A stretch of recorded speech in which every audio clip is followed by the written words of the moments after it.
নমো বুদ্ধায়। আমরা যারা মানুষ আছি, আমরা কি করি?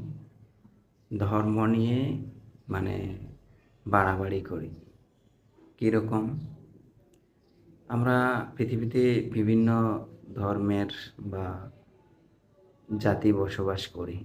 সুতরাং আমরা নিজেরাই বলি কি আমাদের ধর্ম উত্তম বা অমুকের ধর্ম উত্তম এরকম বলে থাকি।